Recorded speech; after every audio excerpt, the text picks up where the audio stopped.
हाँ जी बच्चे, तो ये हमारा वर्किंग कैपिटल मैनेजमेंट का तीसरा लेक्चर है। ठीक है जी। तो मुझे आज की क्लास में ऑपरेटिंग साइकिल के कुछ क्वेश्चंस कराने हैं बच्चे।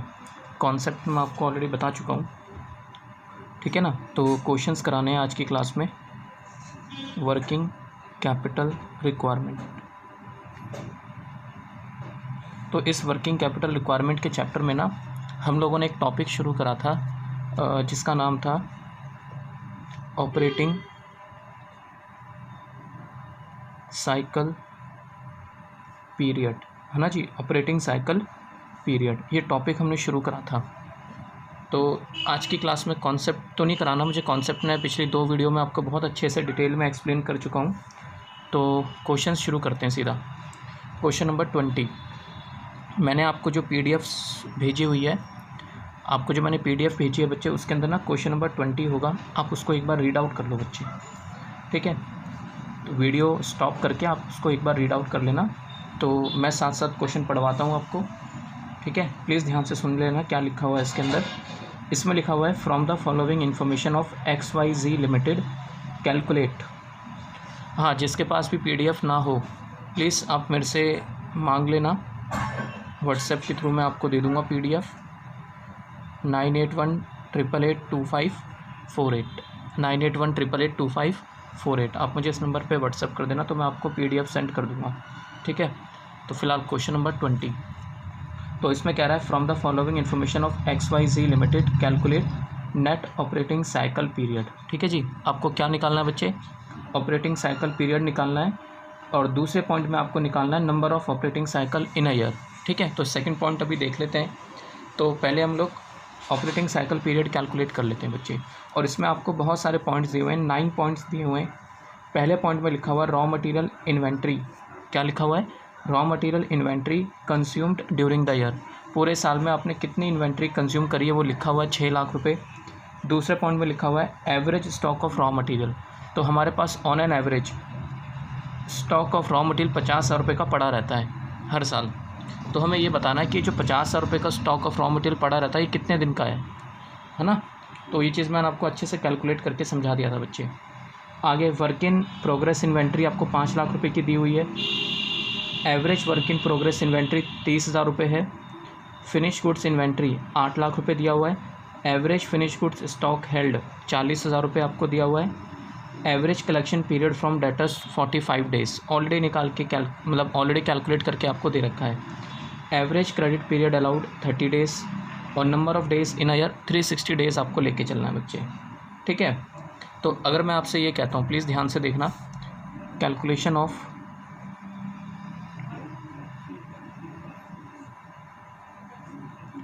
Of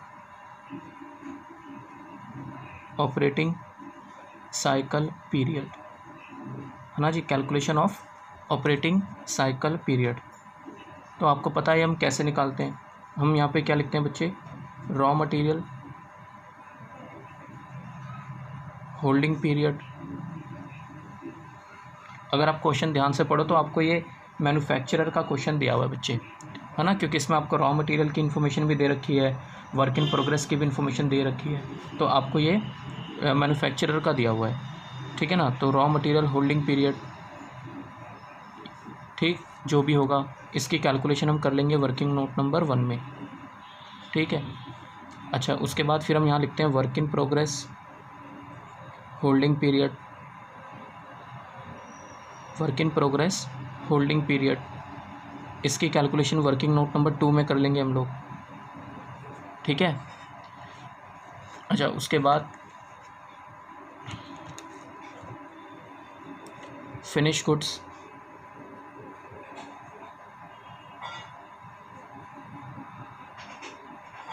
finish goods holding period, इसकी कैलकुलेशन हम वर्किंग नोट नंबर 3 में कर लेंगे, ठीक है। इसके बाद फिर क्या था बच्चे हमारे पास? हाँ जी, इसके बाद था हमारे पास debtors collection period, debtors collection period, debtors collection period, ठीक है जी। तो ये तो आपको ऑलरेडी दे रखा है बच्चे क्वेश्चन में। अगर आप क्वेश्चन पढ़ोगे तो आपको 7th नंबर पॉइंट में आपको दिया हुआ है average collection period from debtors 45 days, ठीक है ना। 45 दिन हमें ऑलरेडी कैलकुलेट करके दिया हुआ है, ठीक है जी। इसके बाद एवरेज क्रेडिट पीरियड अलाउड, तो क्रेडिटर्स पेमेंट पीरियड भी आपको दिया हुआ है, क्रेडिटर्स पेमेंट पीरियड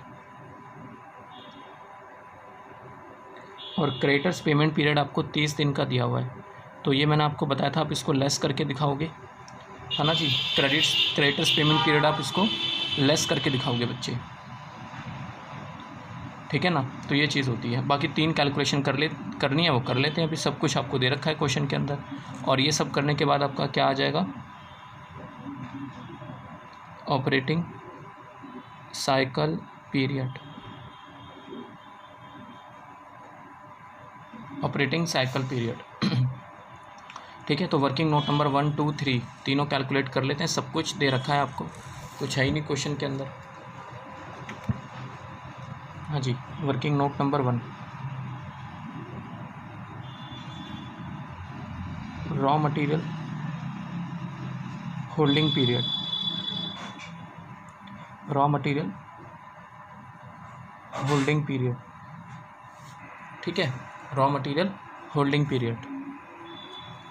तो कैसे निकालते हैं बच्चे हम रॉ मटेरियल होल्डिंग पीरियड, अगर आपको याद हो तो मैंने आपको कहा था अगर हम डेज़ में कैलकुलेट करते हैं तो 360 डेज़, और वैसे में डेज़ में कैलकुलेट करना है, क्वेश्चन में लिखा हुआ है 360 days and divided bye raw material consumed, raw material consumed multiply by raw material consumed during the year, है ना जी, और multiply by average stock of raw material. पूरी बात मैंने आपको पिछली वीडियो में एक्सप्लेन करी थी कि फार्मूला कैसे बना था, ठीक है बच्चे। आप प्लीज़ उसको देख के तब करना ये वाला लेक्चर। तो 360 days raw material consumed during the year आपको 6 लाख रुपए दिया हुआ है, और average stock of raw material आपको 50,000 दिया हुआ है, ठीक है ना। आप इसको करके देख लेना कितना आंसर आएगा। डेज में आंसर आ जाएगा आपका, ये 3 0 से 3 0 गई, है ना जी, 1 से ये 0 चली गई, 1 से ये 0 चली गई, है ना जी। 30 डेज आ रहा है आपका आंसर। तो रॉ मटेरियल होल्डिंग पीरियड कितना आ रहा है बच्चे, 30 डेज, है ना जी। ऐसे हम वर्किंग नोट नंबर 2 कैलकुलेट कर लेते हैं। Working note number 2 and that is WIP holding period कह लो या कन्वर्जन पीरियड कह लो बच्चे, एक ही बात है, WIP होल्डिंग पीरियड, है ना जी, वो तो एक ही बात है। तो WIP होल्डिंग पीरियड भी कैसे निकालोगे आप, 360 days divided by work in progress या नेट फैक्ट्री कॉस्ट, है ना। तो हम यहाँ लिख देते हैं WIP inventory,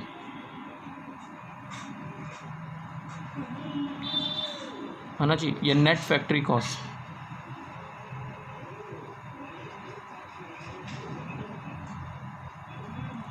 multiply by average stock, multiply by average stock of raw material, sorry WIP। तो 360 days divided bye WIP inventory आपको 5 लाख रुपए दिया हुआ है, और multiply by average stock of WIP। Question आप देखना बच्चे, उसमें 30,000 रुपये आपको दिया हुआ है, ठीक है ना। तो बड़ा सिंपल टॉपिक है, कुछ है ही नहीं इस केस में। तो अगर आप इसको कैलकुलेट करोगे तो आपका ये कितना आ जाएगा, 3 से 3 0 गई, ये गया 1, और 1 आपका ये चला गया, ठीक है ना।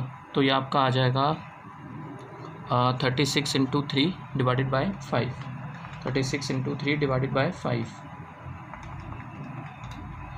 22 डेज, अप्रॉक्सीमेटली 22 डेज आंसर आएगा आपका, ठीक है बच्चे। सो आई होप आपको समझ आया हो यहाँ तक। और तीसरा वर्किंग नोट आपको किस चीज़ का निकालना है बच्चे, फिनिश गुड्स होल्डिंग पीरियड, है ना। वर्किंग नोट नंबर 3, और ये आपको किसका निकालना है, finish goods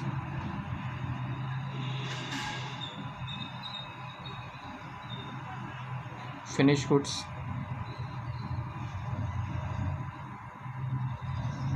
holding period, finish goods holding period,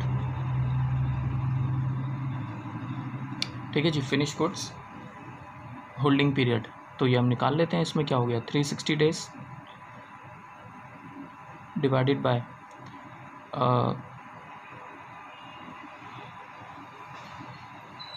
इसके 360 डेज आ गया बच्चे। इसको हम डिवाइड कर देंगे किस चीज़ से, कॉस्ट ऑफ गुड सोल्ड, है ना जी, ये बताई थी मैंने आपको बात, और multiply by average stock of finish goods. 360 days divided by cost of good sold, या जिसको इस क्वेश्चन के अंदर इन लोगों ने फिनिश गुड्स इन्वेंट्री के नाम से लिखा हुआ है, तो कोई फ़र्क नहीं पड़ता बच्चे, 8 लाख से डिवाइड कर देंगे, multiply by average stock of finish goods is 40,000, ठीक है। तो देख लो कितना आंसर आएगा ये, तो ये तो कट ही गया 3 ज़ीरो से, 1 ज़ीरो से ये कट गई, और 1 ज़ीरो से ये कट गया आपका, तो 36 मल्टीप्लाई बाय 4 डिवाइडेड बाय 8, तो आपका आ रहा है ये 18 डेज, बस हो गया क्वेश्चन। तो रॉ मटेरियल होल्डिंग पीरियड कितना है 30 days, WIP holding period 22 days, और finish goods holding period 18 days, है ना जी। ये रहा 30 डेज, 22 डेज और 18 डेज, बस इसको प्लस माइनस कर लो आप, तो आपका ऑपरेटिंग साइकिल पीरियड आ जाएगा, ठीक है जी। तो ये कितना आएगा बच्चे 30 + 22 + 18 + 45 - 30, तो ये आ रहा है 85 डेज। कितना आ रहा है बच्चे 85 डेज आ रहा है। इसका मतलब समझते हो क्या है, इसका मतलब ये है कि आपकी ऑपरेटिंग साइकिल पूरे साल में 85 टाइम्स घूमती होंगी, मतलब 85 टाइम्स आप कैश कलेक्ट कर लेते हो अपने वर्किंग कैपिटल से। आपको मैंने बताया था कि वर्किंग ऑपरेटिंग साइकिल पीरियड क्या होता है। Operating cycle period basically time period होता है जितने टाइम में मेरा कैश वापस मेरे पास आ जाता है, मतलब 85 टाइम ऐसा कह सकता हूँ मैं, मेरा कैश मेरे पास 85 डेज़ में वापस आता है। शायद मैंने पहली वाली स्टेटमेंट गलत बोल दी होगी, करेक्ट स्टेटमेंट मैं अब बोलता हूँ, प्लीज़ ध्यान से सुनना, हो सकता है मैंने गलत बोल दिया हो, प्लीज़ अब ध्यान से सुनना मैं क्या कह रहा हूँ। ये जो 85 डेज़ आया इसका मतलब क्या है बच्चे कि मेरा कैश मेरे पास वापस 85 डेज़ में आता है, यानी कि 85 डेज़ के लिए मेरा पैसा ब्लॉक हो जाता है वर्किंग कैपिटल में, करंट एसेट्स में पैसा ब्लॉक हो जाता है। कितने दिन के लिए बच्चे 85 डेज़ के लिए, समझ आई यहाँ तक बात, यानी कि 85 डेज़ बाद मेरा कैश मेरे पास आता है। तो आप मुझे बताओ अगर आपका कैश 85 डेज़ में आपके पास आ रहा है तो पूरे साल में ये साइकिल कितनी बार घूमती होगी। सुना मैंने क्या बोला भाई, एक साल में 360 दिन है, हाँ या ना, और आपका पैसा अगर 85 डेज़ में वापस आएगा तो इसका मतलब ये साइकिल पूरे साल में कितने टाइम घूम जाती होगी। वही चीज़ आपका सेकंड पार्ट है जो आपसे कह रहा है ना कि calculate the number of operating cycle in a year, तो वो चीज़ मैं आपको निकाल के दे देता हूँ यहाँ पे। सेकंड पार्ट आपका है ना, सेकंड पार्ट में क्या निकालोगे, number of operating cycle in a year, number of operating cycle in a year, तो ये कितना है बच्चे, ये आपका आ जाएगा 360 डेज डिवाइडेड बाय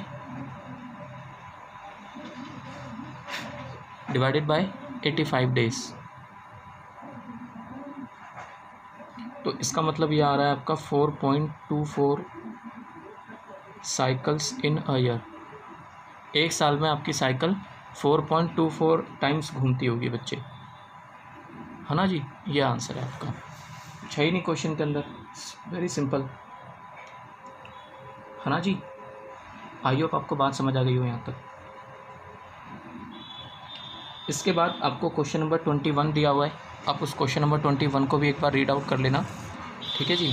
कुछ ज़्यादा खास है नहीं उसके अंदर भी, इसके अंदर हमें सारे निकालने होंगे, मतलब रॉ मटेरियल होल्डिंग पीरियड भी निकालना होगा, WIP होल्डिंग पीरियड भी निकालना होगा, है ना, सब कुछ निकालना है, तो निकाल लेते हैं साथ साथ। वैसे मैं क्वेश्चन पढ़ देता हूँ बच्चे आपके लिए, इसमें लिखा हुआ है XYZ Limited has obtained the following data concerning the average working capital cycle for other companies in the same industry। इसका मतलब यह है कि आपको ना कोई और कंपनी होगी इंडस्ट्री में, उसका भी डाटा क्वेश्चन में दे रखा है, कंपेयर करके दिखाना है कि किसका ऑपरेट, मतलब कंपैरिजन करके दिखाना है बेसिकली आपने, और कुछ नहीं करना है ना।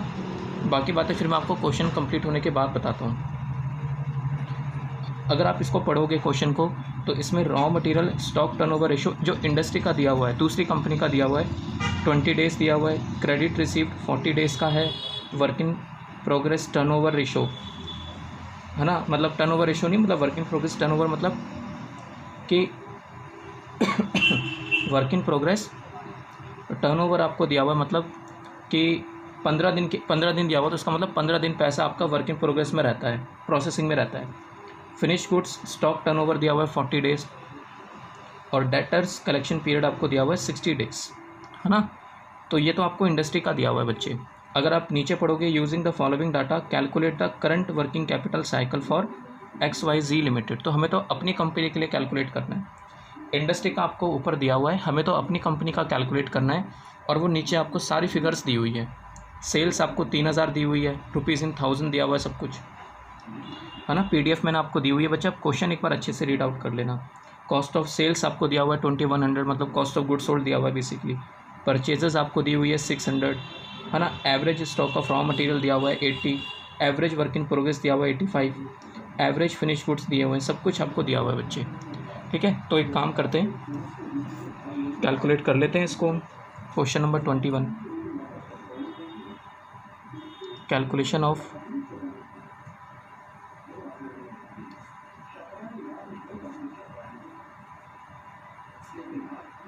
Calculation of operating cycle period, calculation of operating cycle period of XYZ limited, है ना जी।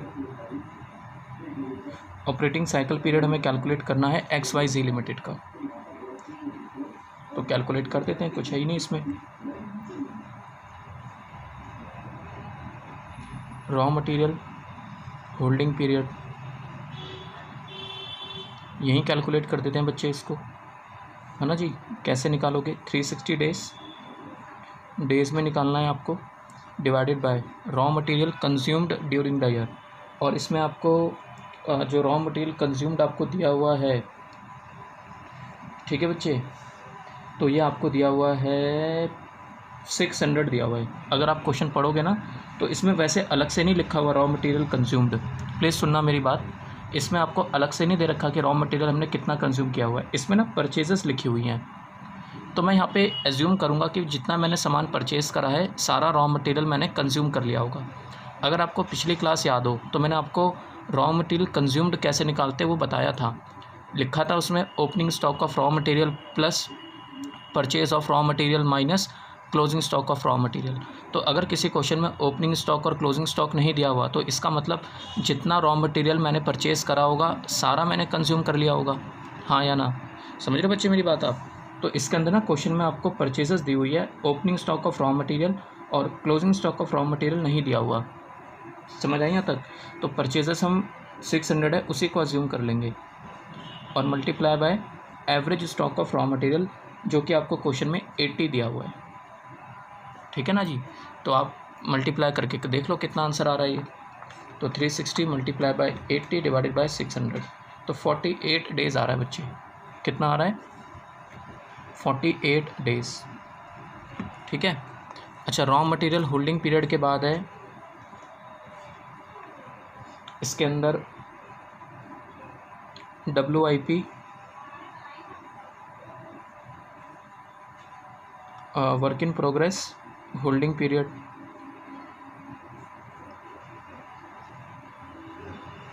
इसको कैसे निकालेंगे हम, 360 डेज़,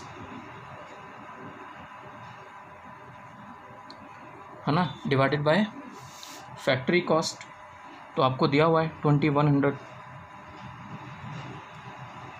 एक्चुअली यहाँ पे भी ना फैक्ट्री कॉस्ट आपको मैं बता देता हूँ, यहाँ पे भी आपको WIP का ओपनिंग क्लोजिंग स्टॉक नहीं दिया हुआ।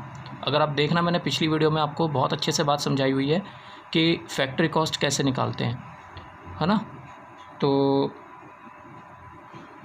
कॉस्ट ऑफ सेल्स दिया हुआ है इसमें 2100, उसी को एज्यूम कर लेंगे बच्चे और मल्टीप्लाई बाय एवरेज WIP जो आपको दिया हुआ है क्वेश्चन में 85, है ना जी। तो इसको भी आप देख लो कितना आंसर आएगा, 360 divided by 2100 multiply by 85।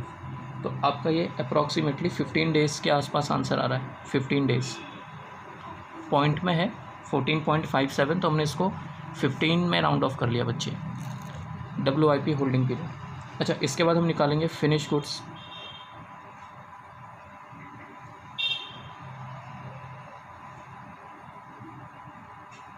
Finish goods holding period तो 360 डेज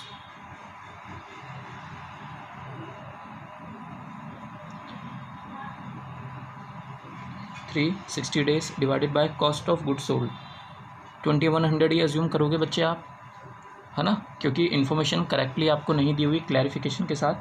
तो जितनी कॉस्ट ऑफ सेल्स है वही हमारी फैक्ट्री कॉस्ट भी है, क्योंकि ऑफिस के खर्चे हम इसमें इंक्लूड नहीं करते, है ना। तो ये चीज़ होती है। तो मल्टीप्लाई बाय ये आपको दिया हुआ है इसके अंदर फिनिश गुड्स का 180, average stock of finish goods 180 आपको दिया हुआ है। तो 360 डिवाइडेड बाय 2100 मल्टीप्लाई बाय 180, तो ये आपका 31 डेज़ आ रहा है बच्चे, आंसर आ रहा है 30.85। तो हमने इसको राउंड ऑफ करके 31 डेज़ कर लिया, ठीक है। अच्छा, फिनिश गुड्स होल्डिंग पीरियड के बाद debtors collection period,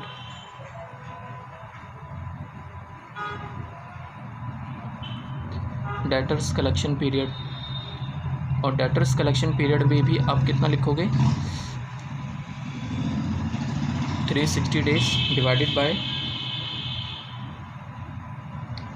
360 days divided by credit sale जो कि आपको क्वेश्चन में 3000 दी हुई है, मल्टीप्लाई बाय एवरेज डेटर्स वो आपको दिया हुआ है 350, ठीक है जी। तो 360 डिवाइडेड बाय 3000 मल्टीप्लाई बाय 350, तो ये आ रहा है मेरा 42 डेज़,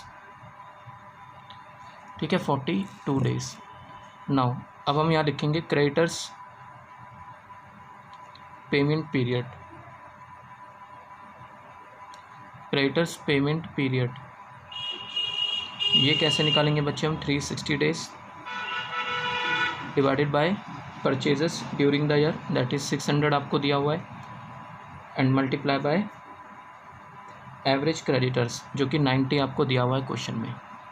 तो 360 डिवाइडेड बाय 600 इंटू 90, तो ये आपका 54 डेज़ आ रहा है बच्चे। ये आप माइनस कर देना, आपका ऑपरेटिंग साइकिल पीरियड आ जाएगा यहाँ पे, ऑपरेटिंग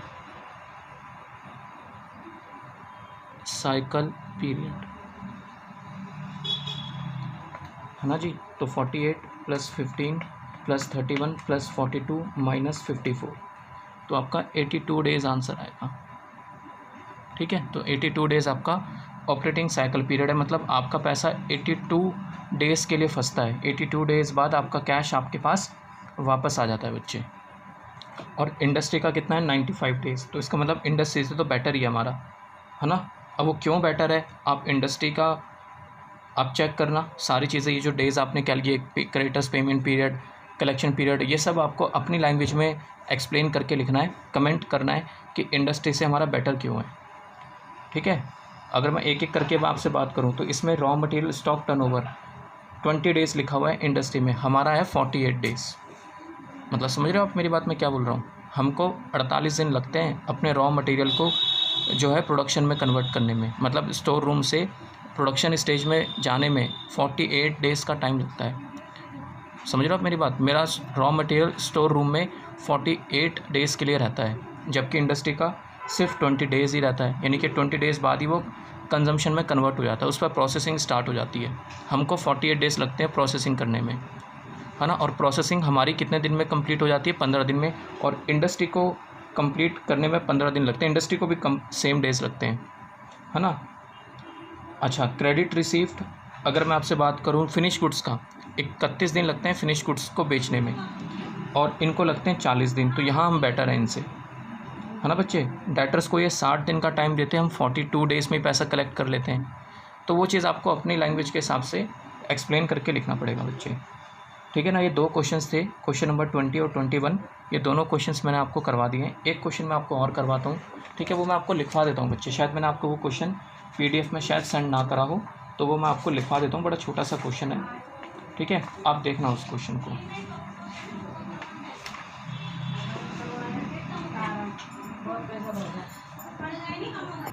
तो आप एक एग्जाम्पल लिखो बच्चे साथ साथ में, ठीक है ना। एक एग्जाम्पल मैं लिखवा रहा हूँ।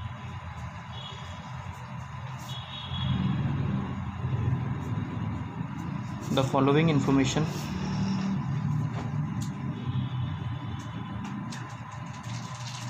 is available. The following information is available for X Limited. तो कोई कंपनी है X Limited, उसकी इन्फॉर्मेशन आपको दे रखी है बच्चे, ठीक है, और रुपीज़ इन मिलियन।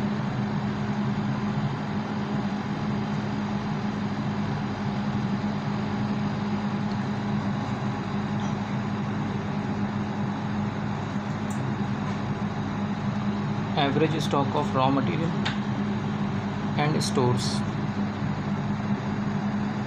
ये आपको क्वेश्चन में दिया हुआ है 200, ठीक है जी। इसके बाद इसमें आप लिखना average work in progress, average WIP, ये आपको दिया हुआ है 300 मिलियन, ठीक है। अच्छा, इसके बाद इसमें आपको दिया हुआ है average finished goods, average finish goods inventory, average finish goods inventory, ये आपको दिया हुआ है 180। इसके बाद इसमें आपको एवरेज अकाउंट्स रिसीवेबल,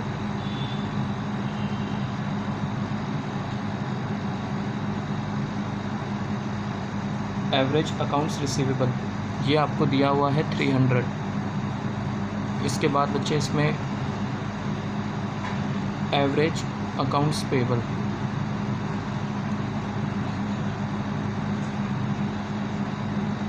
ये आपको दिया हुआ है 180 रुपीज़ इन मिलियंस आपको दिया हुआ है सारी चीज़ें, ठीक है जी। फिर आपको क्या दिया हुआ है, average raw material and stores, factory store basically वही रॉ मटेरियल का ही पार्ट होता है ये भी, purchased on credit and consumed per day, है ना जी, ये आपको दिया हुआ है 10। अच्छा, इसके बाद फिर आपको इसमें दिया हुआ है average work in progress value committed per day 12.5, ठीक है। इसके बाद इसमें लिखा हुआ है average cost of goods sold, average cost of goods sold CGH, क्या बोलते हैं इसको, COGS, cost of goods sold per day, एक दिन में हम कितना स्टॉक सेल कर देते हैं, 18 मिलियन। अच्छा, इसके बाद फिर आपको दिया हुआ है average sales per day,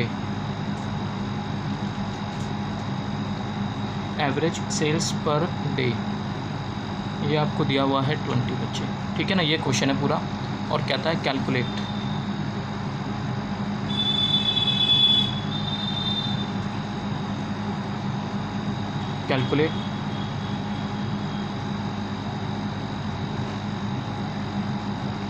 operating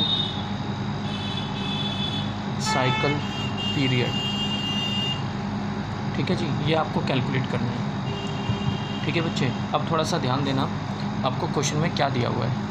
आपको क्वेश्चन में ना दिया हुआ है average stock of raw material. चलो मैं आपको एक बार वैसे एक फॉर्म दिखाता हूँ लिख के, मैं क्या कहना चाह रहा हूँ। आप पहले ये बताओ कि अगर हम raw material holding period calculate करते हैं, रॉ मटेरियल होल्डिंग पीरियड, तो हम इसको कैसे कैलकुलेट करते हैं? रॉ मटेरियल होल्डिंग पीरियड हम कैसे कैलकुलेट करते हैं बच्चे? 360 डेज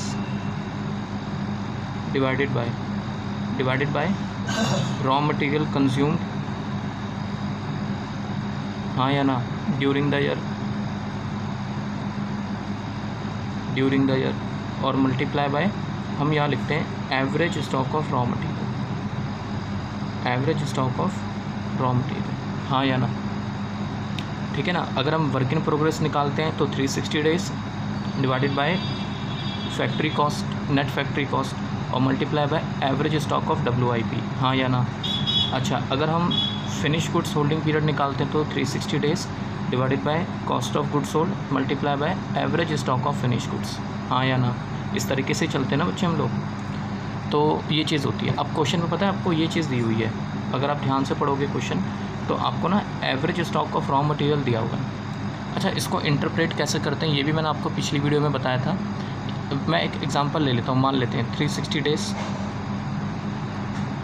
है ना, ये जस्ट एक एग्जांपल ले रहा हूँ। और रॉ मटेरियल कंज्यूम पूरे साल में, मान लो हम 36 लाख रुपए का रॉ मटेरियल कंज्यूम कर लेते हैं, 36 लाख का कितना कंज्यूम कर लेते हैं बच्चे? 36 लाख। और क्वेश्चन में आपको एवरेज स्टॉक मान लेते दिया हुआ है, एवरेज स्टॉक जो क्वेश्चन में दिया हुआ, मतलब वैसे मैं अज्यूम कर रहा हूँ कि मान लेते हैं 2 लाख रुपए का दिया हुआ है, 2 लाख रुपए का।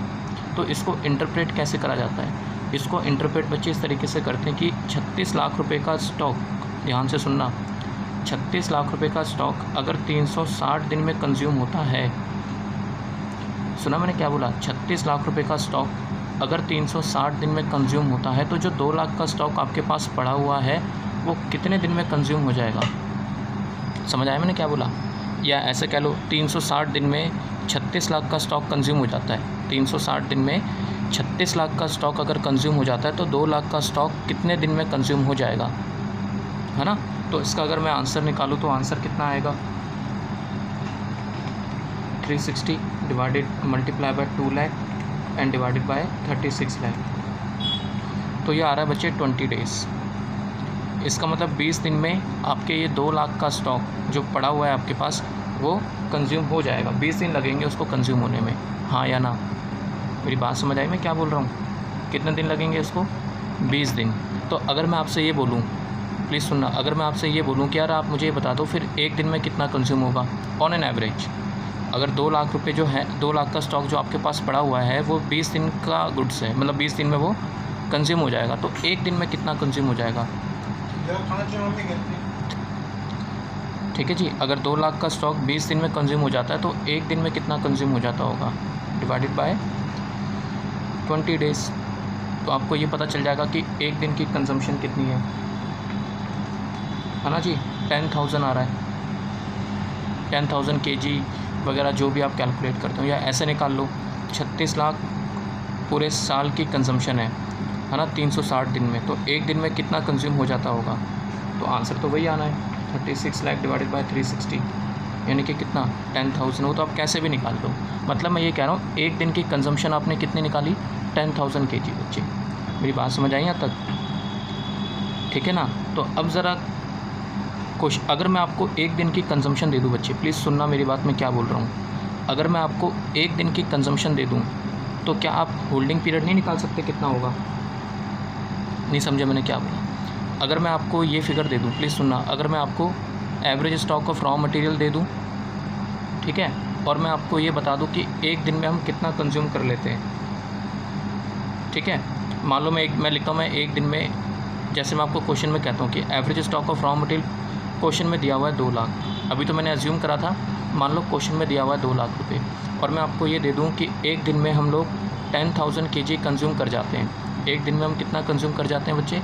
10,000 kg। तो क्या आप ये नहीं बता सकते कि 2 लाख का स्टॉक कितने टाइम में कंज्यूम हो जाएगा, हाँ या ना? डिवाइड करके निकाल लो आप, क्या दिक्कत आ रही है इसमें, है ना। तो वही चीज़ आपने करना है बच्चे इस क्वेश्चन में। इस क्वेश्चन में अंदर आपको एवरेज चीज़ें दी हुई हैं, ये वाली चीज़ें दी हुई है सारी, और एक दिन की कंजम्पशन वगैरह सब कुछ आपको दिया हुआ है। देखो मैं आपको दिखाता हूँ, अगर मैं अपने इस क्वेश्चन की बात करूँ तो ध्यान देना, आपको ये दे रखा है average stock of raw material and store दिया हुआ है 200, हाँ या ना। और नीचे देखो आप, नीचे आपको ये दिया हुआ है कि average raw material and store purchased on credit, ठीक है, एंड कंज्यूम्ड पर डे, यानी कि एक दिन में हम 10 यूज़ कर लेते हैं, 10 kg कुछ भी ऐसे कह लो आप। तो आप मुझे बता दो ये 200 जो आपका सामान पड़ा है कितने दिन का सामान है। भाई अगर एक दिन में आप 10 यूज़ कर लेते हो तो 200 हैं, तो इसका मतलब 20 दिन का सामान पड़ा हुआ है ना आपके पास। तो 20 दिन तक आपका रॉ मटेरियल चलेगा, 20 दिन बाद वो ख़त्म हो जाएगा, हाँ या ना। मतलब 20 दिन लगेंगे उसको क्या नाम है आपका प्रोडक्शन में आने में। समझिए ना किस तरीके से कैलकुलेट करना है आपने। तो बड़ा सिंपल पॉइंट है बच्चे। तो आई होप आपको समझ आ गया हो यहाँ तक, ठीक है। तो मैं इसको सॉल्व करवा दूँ। तो फर्स्ट पॉइंट, सॉल्यूशन अब आपका यहाँ से स्टार्ट हो रहा है। Duration of raw material stage,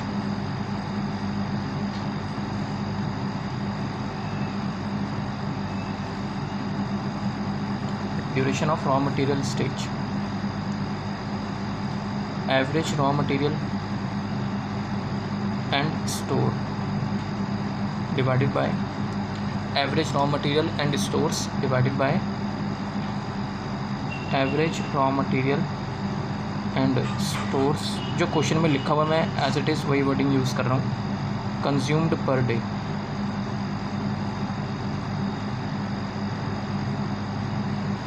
ठीक है ना बच्चे। तो इस तरीके से भी आप निकाल सकते हो पर डे के हिसाब से। तो 200 मिलियन आपके पास है और एक दिन में आप 10 मिलियन यूज़ कर लेते हो, तो आपके पास कहने का मतलब 20 दिन का सामान पड़ा होगा। तो 20 दिन तक तो है ही। तो रॉ मटेरियल स्टेज आपकी कितनी है, 20 days.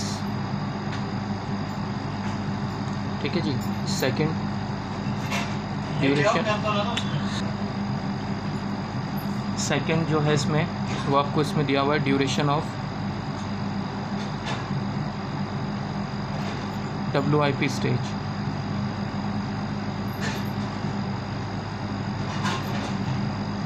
Duration of WIP stage, तो इसमें average WIP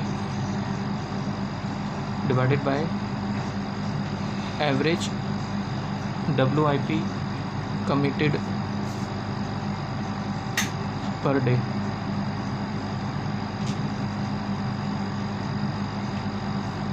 $300 million divided bye 12.5 million, तो ये आपका आ जाएगा 24 डेज, 24 डेज। ठीक है ना। तीसरा आपको इसमें दिया हुआ है duration of finish goods stage, duration of finish goods stage. तो average finish goods inventory, average finish goods inventory divided by average COGS per day. ठीक है ना। तो 180 मिलियन डिवाइडेड बाय 18 मिलियन, तो 10 डेज आ जाएगा आपका।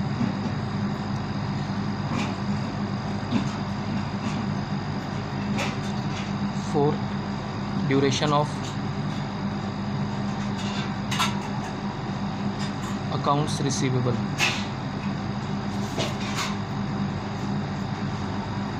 स्टेज,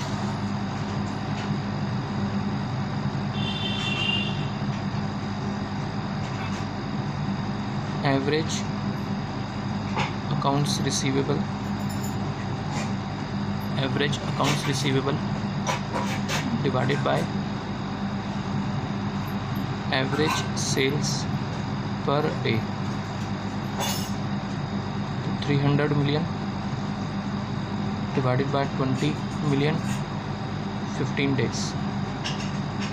ठीक है जी।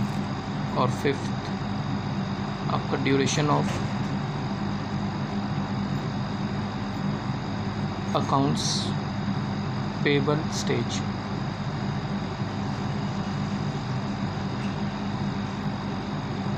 तो इसको कैसे निकालेंगे, सेम ही है, average accounts payable and divided by average purchases per day. Average purchases per day, क्योंकि पेबल्स जो है वो कहीं ना कहीं बच्चे परचेजेस से कनेक्टेड होते हैं। पेबल्स तभी तो क्रिएट होंगे जब हम सामान खरीदेंगे। तो 180 मिलियन डिवाइडेड बाय 10, तो ये कितना आ गया 18 डेज़, ठीक है ना। तो ये आपका 18 डेज़ आ जाएगा बच्चे यहाँ पे, इसको आप माइनस कर देना, है ना। तो ये आपका 51 डेज़ आ जाएगा, 51 डेज़। तो ये आपका ऑपरेटिंग साइकिल पीरियड।